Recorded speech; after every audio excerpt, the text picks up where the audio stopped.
Well, here we are at our podcast, Thrive While Loving an Addict. And I can't even begin to tell you how excited I am to have Melissa Engle on with us today. This has been months in the making. And she's the co-owner, founder, and EVP at Healing Springs Ranch in Texas. And the person that she co-founded it with, I've had on the podcast a couple times, Rachel Graham. Big fan. And so I wanted her counterpart on with us also. We have a lot of alignments in terms of how we view addiction and what contributes to it and how to navigate not only the disease, but how do you navigate as a family member or a friend in the midst of loving somebody who's suffering. And so she comes with nearly 40 years of experience in this field, which is remarkable that she's lasted this long, honestly. There's a lot of burnout in this field. So, Melissa, again, thank you so much for joining us today. Absolutely. And so I'm going to kind of throw it to you to give us some background into, you started so young, and I'm super curious as to kind of why. It was actually kind of a little bit of an accident, I guess you could say. When I was in college, my father taught Spanish at the junior college that I went to, and his office mate taught psychology, and he kept hounding me to take his class and hounding me to take his class, and I didn't want to take his class. And so finally I took his class. I was studying fine arts. I was going to be a fine arts major, and I took his class and surprisingly found it very interesting and very easy for me to understand. And then there was this page in the book, I'll never forget it, where it talked about art therapy. And so I thought, wow, that's an interesting concept. So that really kind of changed my whole trajectory for my career, what my thoughts were. And so I shifted into a psychology and arts degree and wound up getting a master's in clinical psychology and a master's in art therapy. So it was kind of an accident how it started. And then the doors kept opening and things kept happening, and I just went with it. And so why addiction? Well, when I first started, like doing my internship, I'm also an LPC, a licensed professional counselor. So I had a private practice. But before that ever happened, I worked at a local hospital. And it was charter hospitals. There might be some people in our audience that remembers charter. And I worked on the trauma units. And it started out with dissociative disorders unit. Right. And I worked with a psychiatrist named Dr. Colin Ross, and I was his executive director for almost 30 years, and worked together with him. And the dissociative disorder unit was later renamed the trauma program. And when you're dealing with people that have a lot of trauma, there's going to be a lot of comorbidity. And so we were dealing with addictions all the time. And to be perfectly honest, if I've learned anything in this field for almost 40 years, the wonderful thing about starting out in a program that was named after the trauma and not the diagnosis, with all the people that came in, the commonality they had was the trauma. But I was doing group on one unit, and there's one person sitting here with major depression, another person here bipolar, another person here with a dissociative disorder, PTSD, alcohol abuse, substance abuse, and drugs. So I was leading groups, and the commonality was the trauma, and it was covering all these different diagnoses.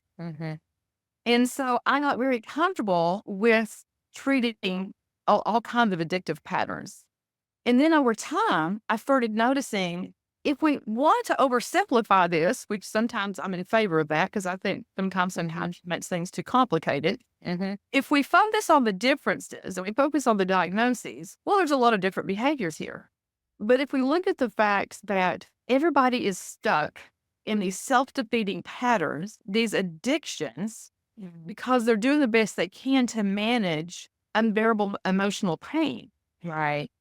And cutting my teeth in the grassroots of my career starting in the trauma program really helped me to see that so clearly. So I started looking at the commonalities. Everybody trying to get out of the pain that's in this body. The body holds a lot of the pain. The body keeps the score, right? Right. We know how that works. And one person's vehicle for trying to escape that pain maybe depression and isolation. Somebody else is maybe mania. Somebody else is maybe drugs, alcohol, food, eating disorders, gambling, sex, codependency. So I really started kind of broadening my definition of addiction. And for me, the definition that that I use in my private practice and here at Healing Springs Ranch is addiction is a pervasive pattern of avoiding pain. Oh, could you say that again, please? That's just, I love the simplicity and how you think. Surely, addiction is a pervasive pattern of avoiding pain. And I'm talking about emotional pain. Right. So we can get addicted to anything as a way to numb out, avoid, or distract from being present in this body and having to feel everything that's been stored there. And so when I looked at it like that, I'm like, you know what? It sounds kind of weird to say this way, but people can actually get addicted to their mental health symptoms. And so addiction is no longer just about substances, but it's also about behaviors. And we call those behavioral addictions or process addictions. And they have the same effects on the brain, and you still get your pleasure center stimulated and all the serotonin and everything. So it's very similar physiologically to substances and the emotional addiction to substances. And so when I started thinking this way, I'm like, wow, so people can actually get addicted to their diagnoses that would create or the symptoms that would create a diagnosis. Like I said earlier, you can get addicted to isolation and the way to avoid going out and conflict, the risk involved with that, the fears involved with that. And so when you start looking at it, they're all patterns. Addiction is about avoiding pain. And when I apply this model, which is what we do at Healing Springs, it applies for everyone that comes to the door, regardless of their diagnosis. If it's chronic, you're going to see an addictive pattern. You're going to see an addiction at play. Because if it's not chronic, like if you and I left here, we were in a car wreck and something, but then we had PTSD, that's what it would be expected. Yeah, but when it becomes chronic and we're stuck in it year after year after year, there's an addictive pattern in play. Guaranteed. It's always an addictive pattern with chronic mental illness and chronic addictions. And so for some people, we'll say, well, he's addicted to his rage. We even call them rageaholics, right? Right. We don't have a diagnostic code called major rage disorder. I mean, I wish we did, but we don't. What I've learned is people will use their anger in an addictive way to avoid vulnerability and sadness. And well, that's so good. That's so good because I was married to a Vietnam vet who suffered from PTSD and alcoholism. And he had these moments of rage. And until you said that, I hadn't thought about it that way, but that's totally it.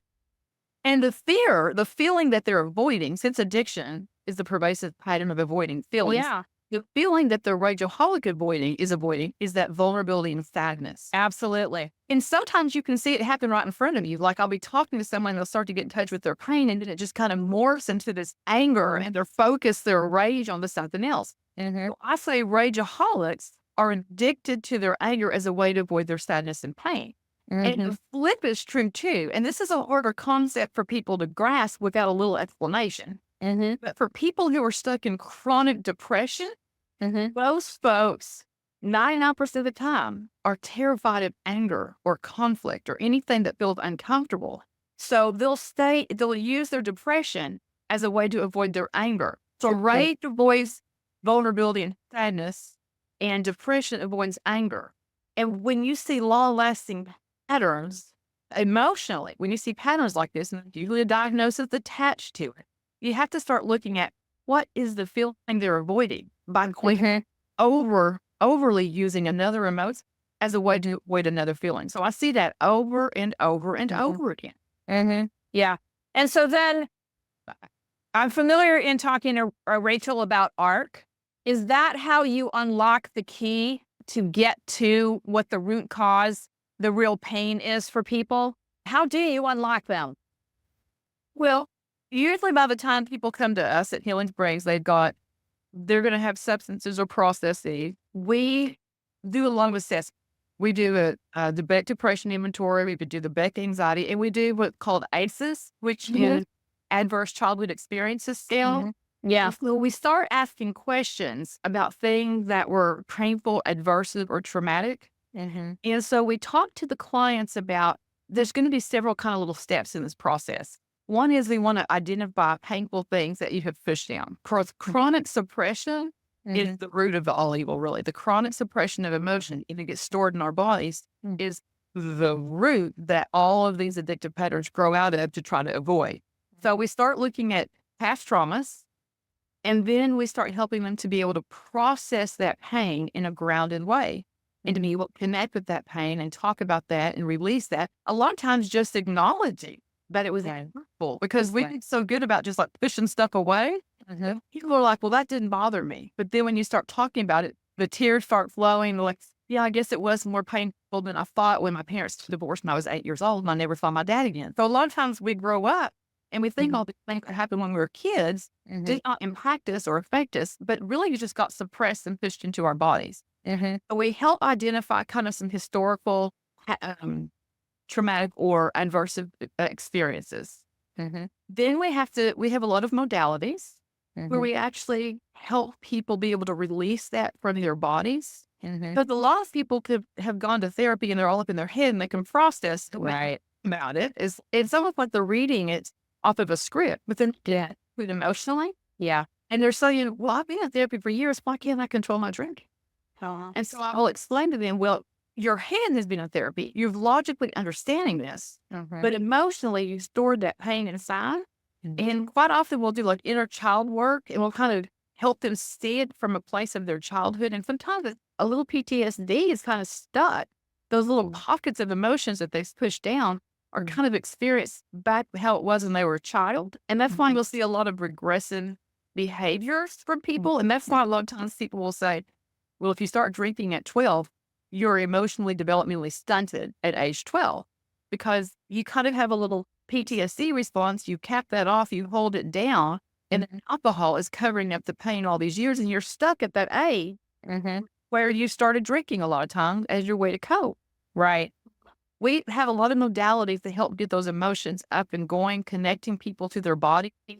and learning how to express their feelings. Because most people that come in, their mind and body are not working together. Right. They're separate. Mind and body. You can do therapy from here. You can even do therapy from here.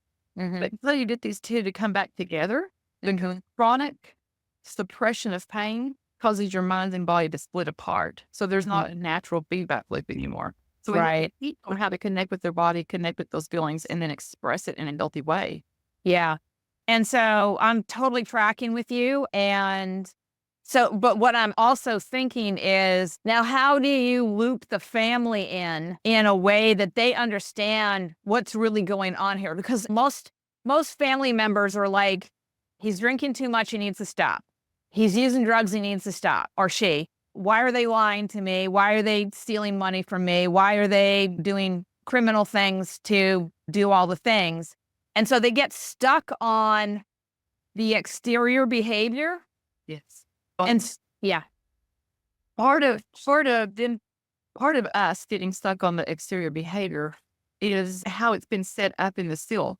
It's even called a behavioral health field, right? We're in the behavioral health field and we go to a behavioral health program. And I mean, I've never been an advocate of the word behavioral health because it does exactly what you just said. It puts our focus on the behavior. Mhm. And when I first started working at the hospital years ago, I remember, so this is 30 something years, they would Mhm. say, don't ask about the past. Don't ask about the trauma because we don't want to store any of that stuff up. We want to just, stabilize and get them out the door. So we were specifically told not to ask Wow. because it would stir up stuff because we're not here to stir stuff up. We're here to get them to stop drinking, to stop using drugs, to not be depressed, to no longer feel suicidal. We're here to focus on the behavior only.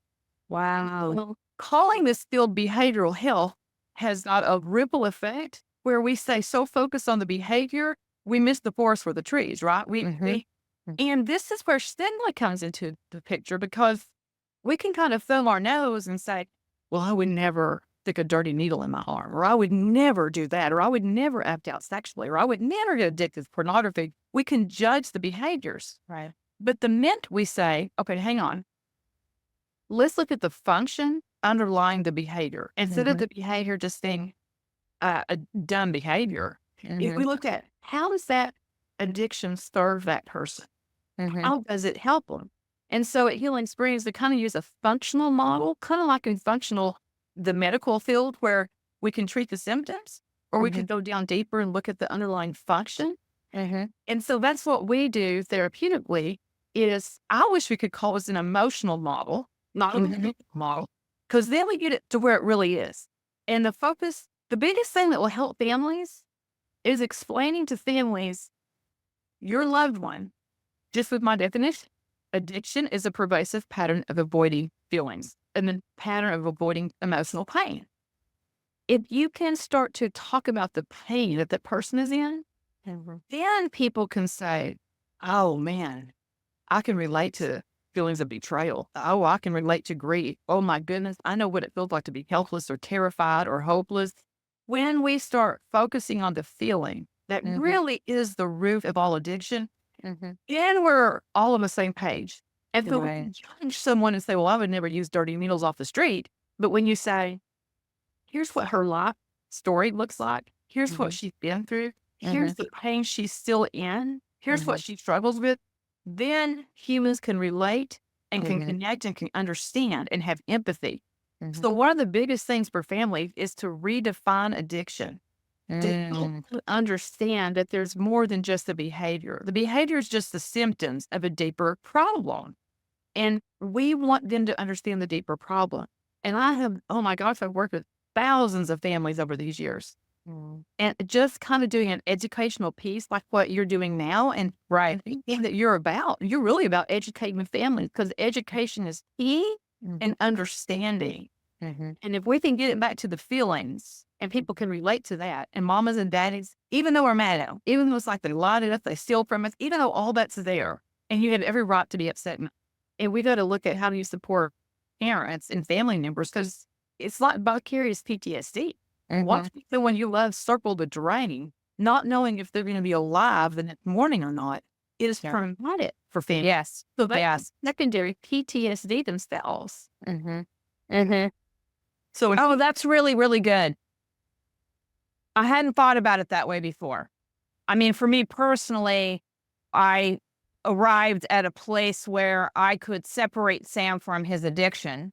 I could love him with boundaries, and I had my own work to do around being able to say no and still be with him even when he was high and continue to deliver the message that no matter what, he was always going to be loved without money, without housing, without he was going to have to face the consequences of the behavior of his addiction, but and then understanding I don't begin to know. I have suspicions about trauma growing up for him, but I don't think I think he's sparing me the pain of knowing, okay, but it is a lift for a parent. My experience has been to watch your child suffer at this level.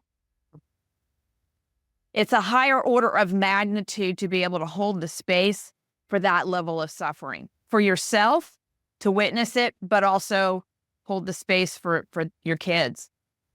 yeah, it's when I talk to parents because post traumatic stress disorder, the classic definition of it is about you have witnessed something, a death or someone being seriously injured, and for many people, they're like the images that go through my mind, like they can paint these pictures of what they're going to look like when they're found in their home, what's going to happen overnight if they have a car wreck, and it is a PTSD response for family members out of fear and picturing what's going to happen. And I mean, a lot of family members have been through situations where kids that have overdosed were pretty much dead and then brought back. And then obviously those families that have lost loved ones, it is all a PTSD response.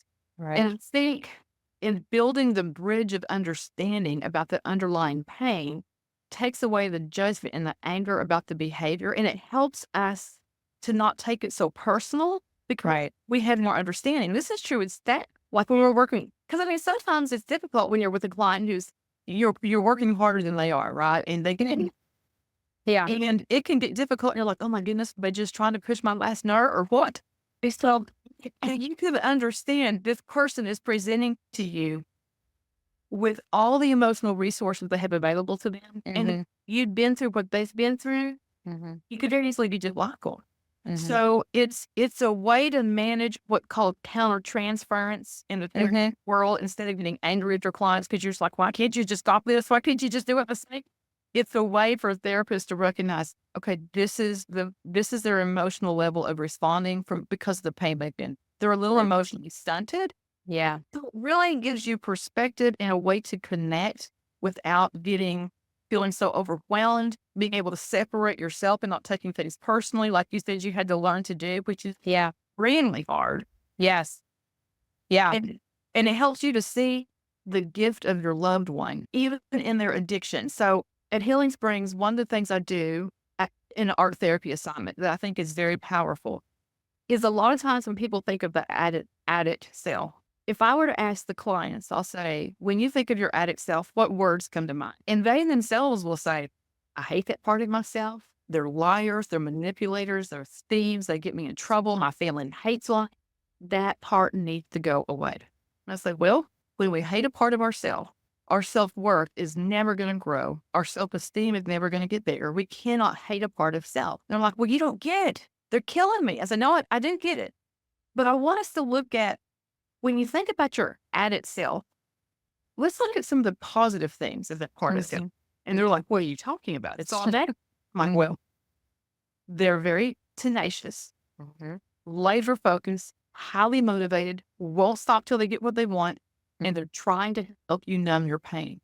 Mhm. If we could take those qualities, laser focused, highly motivated, tenacious, won't stop till they get what they want, highly creative. I mean, very Mhm. creative. Resourceful. Yeah, Most of them that I've met are so whipping brilliant. It's crazy. absolutely. Yeah. If we could take those qualities and heal the pain that is driving the focus on substances to try to manage the pain, if we can heal the pain, and this part of you can learn a way to use those qualities Mhm. in a positive way. If we could pair that rocket fuel behind the recovery, because the recovery mind brings them to the door, healing fruit. They want to get help. Here's the recovery mind. Mhm. But if we can pair the addict, which we recall the addict the self-helper. If we can bring that Mm. self-helper, that motivated, stubborn, driven, won't take no for an answer, highly creative, and put that energy to support recovery, Mhm. man, that's the gasoline. That's the Wow. that Right, right, right. Right, right. people will just start crying and they'll say, I've never thought of it like that before. I thought I had to disown that part of myself, hate that part of myself, but it never felt right because I can feel that. And I'm just like white knuckling it, trying to keep that part away.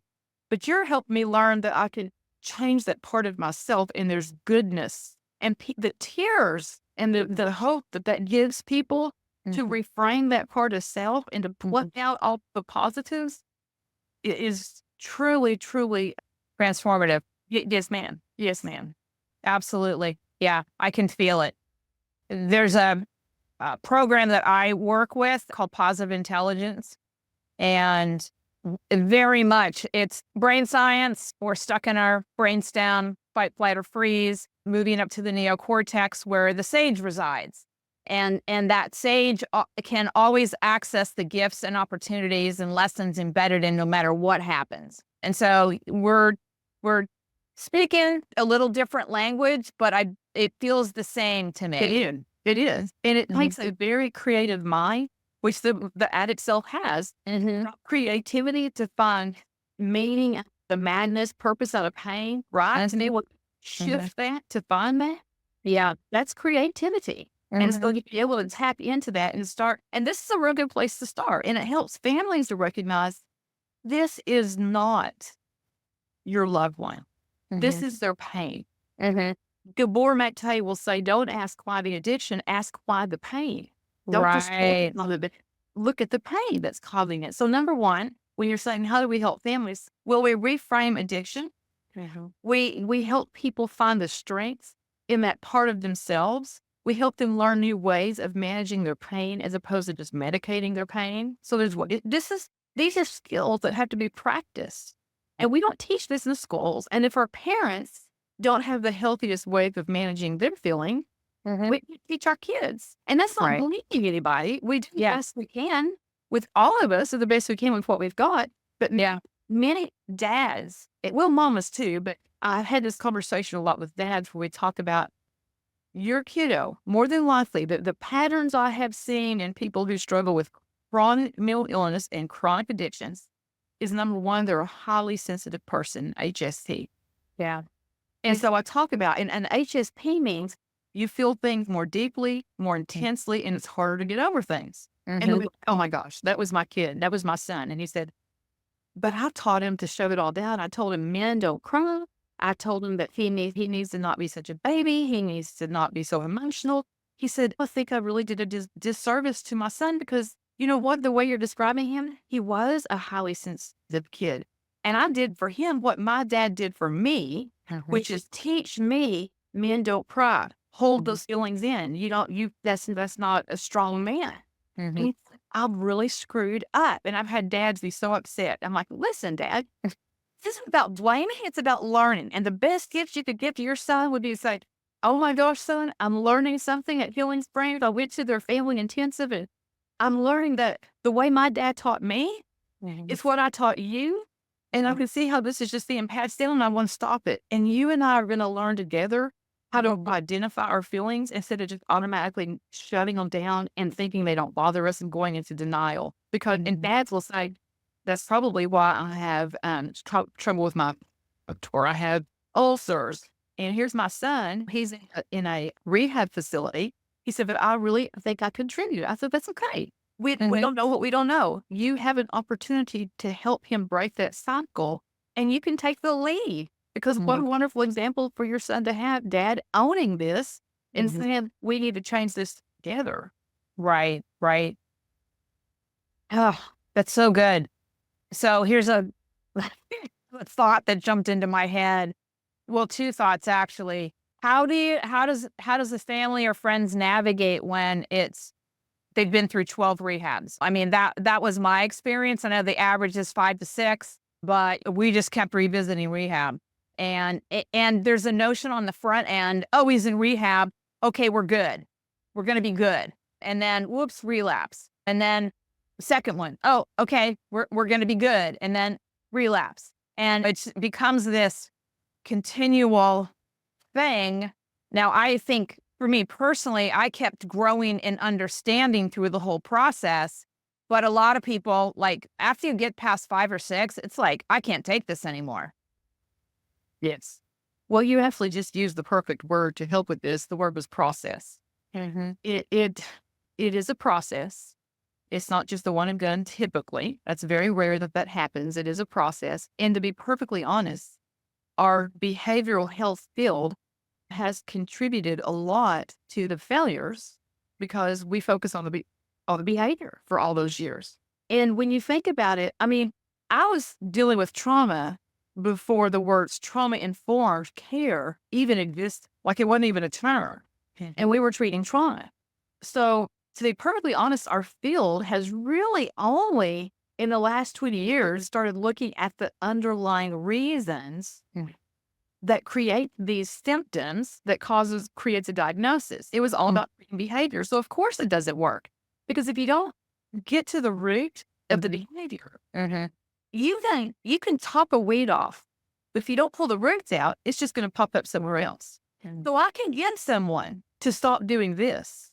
But if we don't get to the root, they'll start doing this. There'll be other patterns. And so this field is still figuring this out. I mean, Hmm. Hmm. the message I'm sharing with you now, the way we look at addiction as a pervasive pattern of wanting pain and looking at all the process addictions, aka behavioral addictions, Right. we all have some kind of addictive pattern that we Hmm. use to self-soothe. Mm. I can be a workaholic. Mm. I happen to love those sugar cookies with the buttercream. We all have, my body, my gut will start to get affected. There's Mhm. things that we can do that we lean into. We all have ism or little Mhm. patterns that we can Mhm. fall into. Mhm. So this way of getting away from just the behavioral focus to a emotional focus, understanding the function underneath, all these chronic mental health and addictive patterns. I mean, a lot of this isn't just your loved one's fault. This field is just now starting to allow those to even be consideration. Right. So some of it is the unfortunate mess of the field itself. Mm-hmm. Some of it is about if you don't have a family that kind of understands what's going on and then you leave and they're kind of your main support, there's going to be a breakdown there. There's a wonderful man. Oh, what is his name? You might know it, but he did a little video on and did a TED talk on addictions. It's not what we think they are. And Johari, I think is his name. Mm-hmm. He talks about the opposite of addiction, Mm-hmm. not abstinence or sobriety. The opposite of addiction is connection. Right. And there's a lot of studies about how when you have the relationships in place, your ability to stay sober drastically goes up. Mm-hmm. So if we have a mental health field that's just focusing on the behavior, there's a loss of connection inside that person. Right. And then you're teaching families it's all about the behavior. So then they get out and there's a loss of connection between the family and the person because it's all about the behavior. There's no connectability there. There's no emotional connection there. Mm-hmm. So I think a lot of this has to do with how we treat addiction, how we define addictions, looking at the behavioral approach, educating the families, and recognizing how important it is to have healthy connections. We all need our own tribe. I mean, you're creating your tribe. Oh, yeah. Mm-hmm. And so if we don't have that, the success rate is a lot lower because the sense of connection, relatability, and satisfaction in your life goes down. Absolutely. Well, I live in the world of business coaching and consulting. And one of the truisms about all of that is whatever you want to achieve, 95% of your success is who you're surrounding yourself with in business. So, I mean, obviously that's true in life, and obviously it's true in, recovery, and whatever you want to create, that is the truth. Well, and we also kind of look at relapse a little differently since we recognize it's a process. So your question was more about when you were talking to me, you have to help me. I might go off on a tangent. But your question was a little bit about how do you view relapse? How do you deal with this? And they're going in and then, so you realize it's a process. Old habits are hard to break. The person, just like when someone goes to rehab, if you hurt your arm, if you traumatize your arm and you have to have surgery and you have to go to rehab, it's painful to build up that physical muscle again. Clients that we're working with, we're helping them to build up their emotional muscles. And you can only push so fast, so far. I mean, Right. hey, I need this arm to get strong. So let's start out with 100 pounds. Right. You have to build the muscle to what it can tolerate. And so when people are here, we build their emotional muscles to what they can tolerate. We push as hard as we can, but we don't want to push so hard that it's overwhelming and they leave. Right. So we have to push and we have to realize that this is a process that we're going through. And you have to be able to recognize that each day they grow a little more, we grow a little more, we grow a little more. So it may be several times that people are in and out of facilities, and facilities are getting better about treatment. And we also need to look at how we view relapse. And one of the stories that I shared is when we first opened here, there was a lady that came in that was wonderful, and she was wanting to be a nurse with us. And I met her, and we already had all of our nurses hired, but she was wonderful. I kept her resume. She had a great personality. She was recovery herself. Wonderful, wonderful lady. And I kind of got to know her family a little bit because it's a small town. And a year or so down the road, and when I talked to her, she was recovering from surgery on her leg. And a few years later, I found out she killed herself.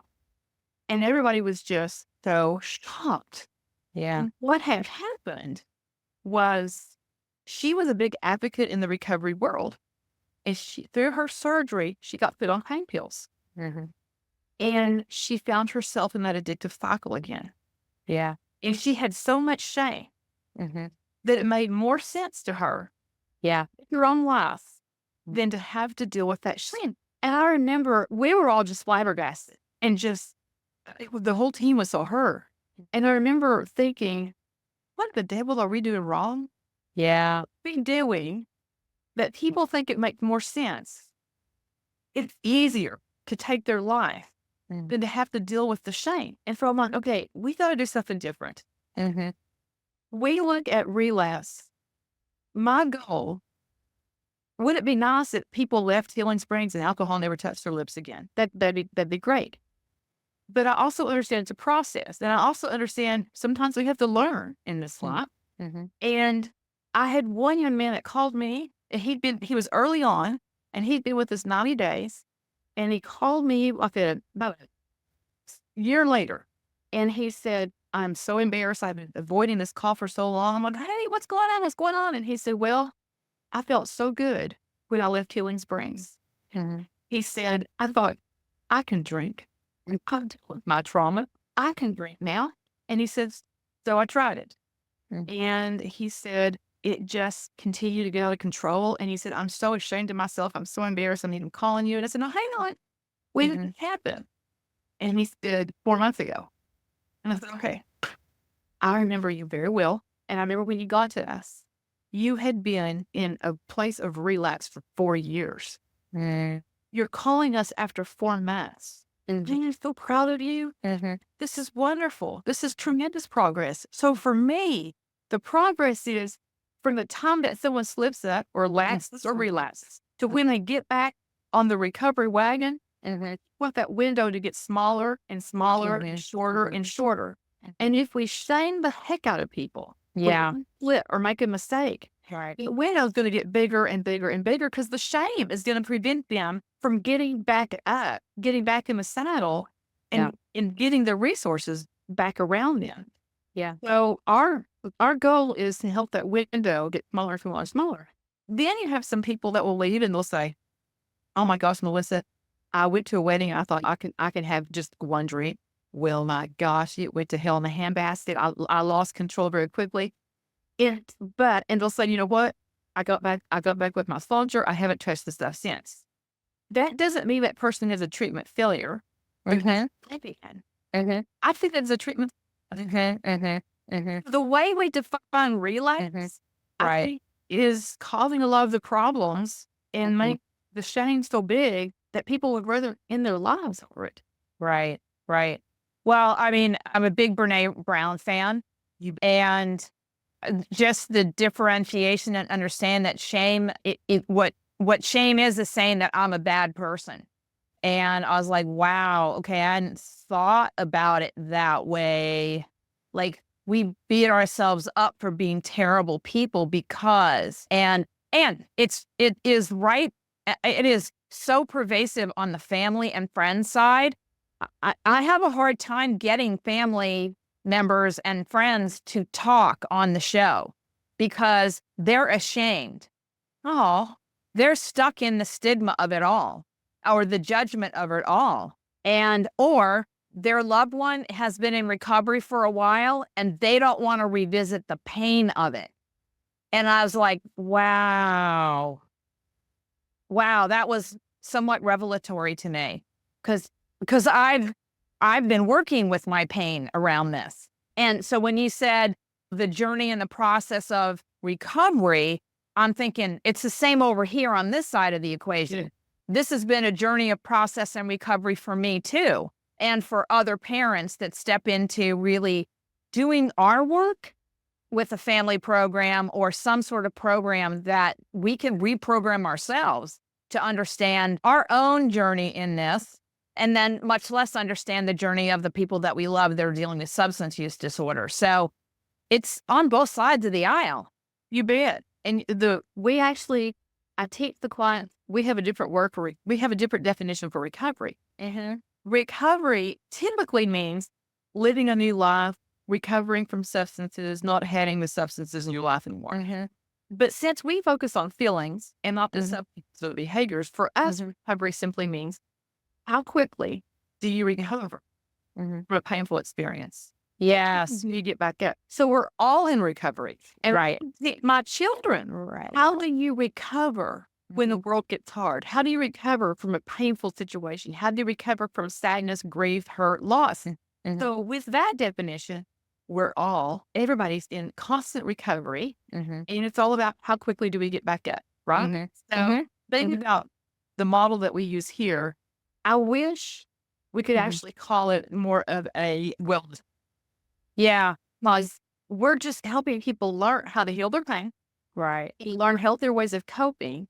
And it's really kind of getting the new 2.0 version of you. And the Mhm. clients here are like, oh my gosh, everybody should go through this program because they already so much about who Mhm. I am emotionally. Mhm. That what brought me in the door might have been substances, Mhm. but I have grown so much as a person and Mhm. understanding more my mind, body, and spirit, Mhm. finding my purpose. I mean, Mhm. who would not spend time reflecting on all three of those things of their lives and becoming more integrated and more whole as a human being? Because the world we're living in doesn't encourage it. You don't Oh, why. absolutely. I mean, and I thanked Sam for the disease, and for his courage in being in it, because that has been the gift for me. Is I've done my work and I've continued to learn and grow and stretch and I think evolve more consciously, and much more aware. And so again, I think for maybe some families it's like, well, okay, so I'm terrified they're gonna die. And Yeah. and I know, I mean, I consciously wrestled with it's quite possible that he might die while I'm waiting for the up level, the up level, the up level with each treatment center is I might lose him in the midst of it. And so kind of really wrestling with that Mhm. gave me strength and gave me purpose and gave me a higher level of looking at this through the lens of I don't begin to know what Sam's journey is about, what his life's purpose is, but if he dies, I will be sure that his purpose is amplified through me. Aw. You know what I'm saying? Yes, that's wonderful. That's Yeah. beautiful. So, and I think there are a bunch of people out there that are they don't want the death of their loved one to be the story. Well, part of healing trauma, which that's would be a horrific traumatic wound, right? Mhm. Part of healing trauma is going to find purpose out of pain. Mhm. And that's critical in the recovery process when we go through a painful experience. And that's what you're describing is you are going to let the purpose continue Mhm. and you're going to make this pain have meaning. Mhm. And for all those motivational speakers out there that we love to listen to, that's what they've done is Absolutely. they rose from the ashes, right? Mm. They're able to Mhm. find meaning and purpose from their pain. And Mhm. that's a tremendous amount of what we teach.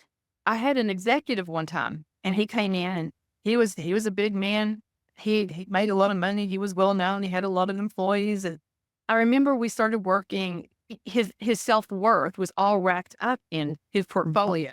The how big his company was, the number of employees. Mm. It took a while. And as he worked through, he goes, well, to tell you the truth, I don't think I have any self-esteem or self-worth. If you take away my portfolio and my business.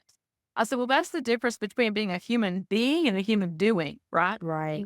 You don't know that you have worth just for who you are. He didn't have any of this stuff. So we worked a lot on that. Mhm. And when he first came in, he goes, when I go back, I'm going to have to make an announcement to my company. And he said, Melissa, I cannot tell these people I was addicted to meth. I mean, I'm an executive, maybe cocaine, but not meth, really? And he Mhm. was so ashamed of it. Mhm. Mhm. So by the time he left, he said, what do I say? And I said, well, I'll throw some ideas out there and then you kind of put your spin on it. Mhm. I said, one thing you can do is you hold your head up and you walk in there and you talk to your employees and you say, listen, I learned something about myself. I've had some painful things that I experienced, and I never really dealt with them. I just kind of tucked them down and kept on trucking because I thought that's what I needed to do. It drove me to be a workaholic and to create this wonderful business where we all have jobs. Mhm. But I've learned if you don't deal with stuff in the past that has been buried, it has a shelf life and it will be released and it will start to affect you. And the pain started coming up for me. And so I tried to drown myself more in work. And then that wasn't enough. And so I had to find other things to try to help numb me out. And Right. it became real easy to look at substances. And so I went to a place where I healed my pain. So I'm not driven to distraction to constantly try to avoid my pain. I faced it and I dealt with it. And I'm here to tell you if you have pain like that, there's a place where you can heal that, where you can work on that. And so we practiced it. Mhm. And he called me back in about a couple of months after we got home. He goes, "You're not going to believe this." He said, "I went into my team. I did what we practiced. I came out with that still. People were crying and I could see that it was really touching people." And he said, there were two people that hung around afterwards. And he said, one of them came up to me and said, "Where is that place? I need help myself." And he said, so I gave him the number of Healing Springs. And he said, then the next guy that was waiting in the background, he said, he came up to me and he said, "I can relate to what you're saying and I want help, but I'm scared because my situation is so much worse than what you went through." Because he said, "I'm just funny to say, but I'm addicted to meth."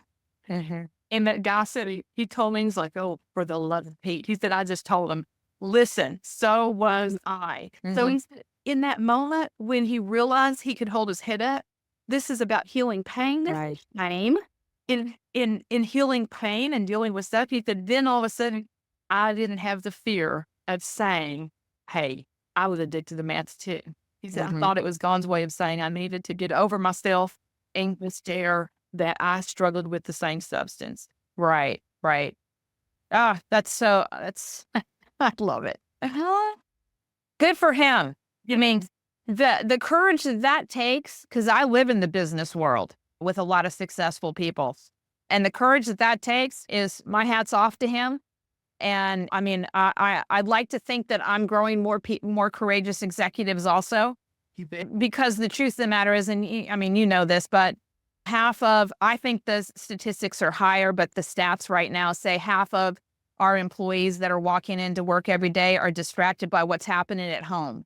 And, um, and there is a lot going on out there. And out of this experience with Sam, I now have put together a program around emotional fitness. And I talked about on my TED Talk, we've got to skill up, Yeah. and it's a continual process. And so when you get knocked down, how fast you get up, but also when the stakes get really high, I add stuff. I'm like, okay, I got to up my game. And so I think all of us are in that space now because we have so many things going on. We're swirling in uncertainty and unknown and disruption and all of the things. I do think this is the way that I think about it, is that addiction has been one of the red flags that's been waved societally for us to wake up and skill up. For sure. Absolutely. Mhm. And and I've learned also that the way we manage our emotions, not just painful stuff that we've packed down, but the way we manage our emotions can trip the switch to where we flip into fight or flight. So a Mhm. large part of education here is, how do you find the emotional median? Because if we overreact to our emotions or we underreact, we're going to trip off our fight or flight response. Mhm. And so we look at the way we think. Does that trip off the fight or flight response? Do I go to rage or just stay angry? Because anger, you'll trip off your fight or flight. If it goes to rage, any emotion in excess, Mhm. trip off your fight or flight. So Mhm. literally, we joked about it being, I told my clients, I even do it rest, like with a college. I call us ESU, an Emotional State University, because we're learning. I said, you're taking a mini master on Right. how to deal with feelings, because we're not taught this at school. And the way Right. you deal with your feelings will either trip off your own, there's a science behind it. It trips Mhm. off your physiology Mhm. and you're in your primitive brain, and you're going to be impulsive. You're going to make bad decisions. You're going to have poor impulse control. So it's about, how do I keep myself grounded? How do I keep my mind and body together? And Mhm. a lot of what we do is education. I mean, it's really the root of the foundation of everything. Mhm. How do you manage emotions when they come up? Mhm. And if you have a highly sensitive loved one, which if Mhm. they're struggling with chronic addiction or mental illness, and heads up, they're highly sensitive. They're HSP. Right. And the HSP, like I said, feels things more intensely, more deeply, and it takes longer to let it go. So that's 20% of the population. So Mhm. that means 80% is not a highly sensitive person. And Mhm. here's what an 80%er is going to say to the highly sensitive 20%er. They're going to say things like, "Why can't you just get over it? I mean, Mhm. I got it already. It's the past." I mean, I don't think about that stuff anymore, Mm. because people that are highly sensitive cannot relate. So that level of invalidation just makes it worse. Mm-hmm. So highly sensitive person is Mm-hmm. one. Highly Yeah. emotional stuffers. That's Yeah. the second one. Holding feeling in. I mean, that's not a good combination. Mm-hmm. Then tell me painful childhood experiences. All right. Painful childhood experiences that you hold in, that you feel more intensely and more deeply, and you have a hard time letting go. And then the fourth thing is current day stressors. So those are kind of Right. pieces. Every single person out there, even if you're in the 80%, we still Mm-hmm. have a breaking point where we Mm-hmm. cannot take anymore. We all have a Mm-hmm. breaking point. It's Right. an emotional breaking point. So when you start looking at it, those are the four things I've seen in common with people with chronic mental illness and chronic addictions. They're always at least three out of those four, if not four out of the four. Right. Right. So that helps me understand. I've got a couple friends that are coming to mind right now that were later adult alcoholics. That's why. That's absolutely. And there's a little bit of a shelf life in the sense that there's an expiration date, so to speak. Research has kind of shown that women can kind of shove, if you're highly sensitive and you hold it in, you hold it in, you hold it in, there's an age where there's a day where the wheels just fall off the cart. And I have people look at me going, what's, I was doing fine. The average age for women is 35. For the wheels fall off the cart. You can Okay. hold the stuff in and all this emotion and dysfunction that comes out. Men, the average age is around 47. So men can kind of tuck it in and hold it in a little bit longer. And the average, we have some women that are a lot younger, and we have women hold it in a lot longer. But chronic suppression is really the root of what causes that divide. And why do we hold things in? Because we don't feel like we know how to express ourselves, or we've had family that has told us, just sit over and let it go. Feel in. Yes. Because they don't know any better, and they're trying to help us. Right. Right. Right. Well, there's a book by, I believe it's, Mark Brackett, Permission to Feel. And that was one of the books I read early on. And the average American can identify three feelings: happy, sad, and angry. Yeah. Woo! Okay. That was illuminating. Right. So that's part of our problem. Yes, absolutely. Our culture is all about being driven to distraction. It's not about, we don't teach the value of sitting in discomfort, but that helps those emotional muscles get stronger for our next time that we have to recover from something that's painful. We live in a society of take a pill, do this, buy that, date them, get this, get that. It's all about external locus of control and internal locus of control. And so I have parents say to me, but isn't it my job to protect my child from pain? I'm like, no. It's our job to protect our child from danger. It's our job to sit with our child in pain. Because if they don't learn how to sit with it, they'll be looking out here for something to make it go away, because they don't have the internal resources to manage or recover from the curveballs that life is going to throw all of us. Right, right. Yeah, and I think about that in the mommy code book. We're supposed to protect our kids from pain. Well, that's impossible. Pain shows up. Pain shows up in childhood. I mean, you can't be a walking human being and not experience pain. And so that was like, woo, okay, new revelation. So now I need to learn how to model rising. I need to learn how to model releasing. I need to learn how to model crying my eyes out. And that's okay. And or going and chopping wood until I'm just exhausted, kind of thing. And so, wow, this has been super great conversation.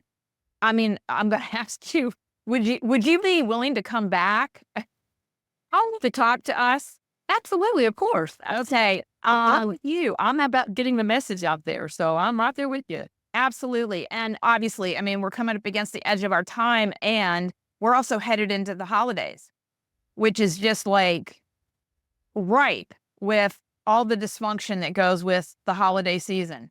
And my understanding is that it's around the holidays that there are more people that go into rehab after the holidays. Yeah. Okay. Well, that's also more of us. Like, what do we need to do on the other side of the holidays? How do we prepare for the holidays? And who do we want to be in the midst of the holidays? What boundaries are we going to draw? So on and so forth. And so I'd love to have that conversation with you. And I think that would really be of great service to so many people. So this has just been so great. I just want to say how grateful I am for you and the work that you're doing. And God bless you for doing it this long and having the passion that you obviously do. It is your life's work and calling. And so if people wanted to get a hold of you, how might they do that? Oh, they can, well, I'll give you the number to Healing Spring. It's 866-656-8384. And just ask for Melissa Engle. Mhm. My email address is also melissa.engle@healingspringsranch.com. So that's a way to also email me. Yeah. Great. And so if you could just capstone this with kind of the message that you would want families to absolutely hear and absorb, what would that be? To not it's and that's not easy. I'm not saying it's easy, but don't focus on your loved one's behavior because they're driven from a place of urgency to manage pain, and realize that those behaviors don't define your loved one and that there is a tender, wonderful soul that is there. It's just kind of buried because of all the pain. And if we can address the pain, we can resurrect and bring your loved one back up, the person that you know and you recognize. So don't let their crazy behaviors define who they are. That's not their spirit. That's not their soul. That's their pain. Right, right. Great. Great note to end on. Thank you so much. And to those out there, I hope you listen to this a couple times, actually. This was full of really, really great information that actually will change the trajectory of your journey. So thank you all.